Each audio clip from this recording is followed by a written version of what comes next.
உங்ககிட்ட ஒன்று கேட்கணும். அந்த கடைசி 10 செகண்ட்ஸ் கவுண்ட் பண்ணாங்கல்ல, அப்போ நீங்களும் அங்கே இருந்தீங்க. ஆமாம்மா, நானும் ஸ்பாட்டில். ஸோ நீங்களும் அக்காவும் அங்கே இருந்தீங்க. அப்போ அவர் வந்து ஓகே பில்டிங் ஸ்ட்ராங்கு பேஸ்மெண்ட் வீக்குன்ற மாதிரி தான் இருந்தார்.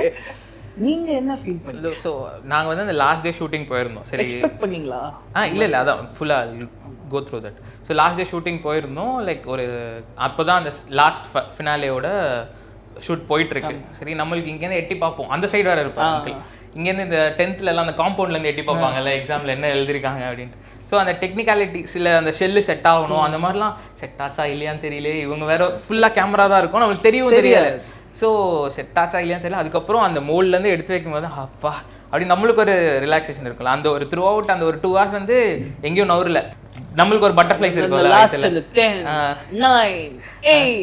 அப்போதான் கடைசியாக அப்போதான் பிளேட் பண்ணிருக்காங்க. கடைசியாக எல்லாம் ஜஸ்ட் அசம்பிள் பண்ணிருக்காங்க. அங்கிள் எல்லா எலிமெண்ட்ஸும் பண்ணி வச்சுட்டாங்க. அது கரெக்டாக அசம்பிள் பண்ணிருக்காங்க. முடிஞ்சு அவ்வளோதான், கை தூக்கியாச்சு. ஓகே சூப்பர், கவுண்டர் ஸ்டார்ட் ஆகி இதுக்கப்புறம் ரிசல்ட்டு எல்லாம் நம்ம கையில் இல்லை, நம்ம ஜாலியாக நம்ம அதுக்கப்புறம் கூல் ஆயாச்சு. பண்றது நம்ம பெஸ்டா கொடுத்துட்டு. நான் தூரத்து பார்த்தேன்டா, கால ஆட்டிட்டு அப்படியே ஒரு சேர்ல உட்காந்துட்டு இப்படி உட்காந்துட்டு இருக்கா போல. ரிசல்ட் அப்போ எனக்கு தெரிஞ்சு பயம் இல்ல. ஏன்னா அந்த பையனுக்கு பயம் இல்ல.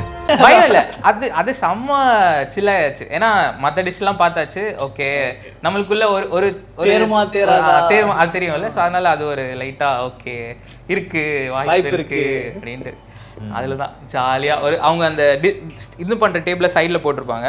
நான் அது மேல உட்காந்துட்டு ஜாலியா உட்காந்து பாட்டு இருந்தேன். அந்த மாதிரி இல்ல, அந்த மினிட் ஃபினிஷ் பண்ணுங்க. அது அந்த நேரத்துல அந்த எக்ஸ்பீரியன்ஸ் எப்படி இருந்துச்சு? கடைசில அவர் வந்து 3 2 1 அது முடிச்ச உடனே கோஸ் டு ரவி அப்படி சொல்லும்போது அது நான் உட்காந்துட்டு ஏஞ்சி குடிக்க ஆரம்பிச்சிட்டேன். ரொம்ப குஷியோ லைக் செட்டே வந்து செம்ம எரப்ட் ஆயிடுச்சு. நான் ஏன்னா ஸ்வே வந்து அங்கே வரல, பின்னாடி தான் இருந்தா. நான் பின்னாடி பார்த்துட்டு அப்படின்னு அந்த ஜெர்சி படத்துல இவன் பண்ணுவான்ல, நானி பண்ணுவான்ல, எஸ் அந்த மாதிரி இருந்துச்சு. சூப்பர்.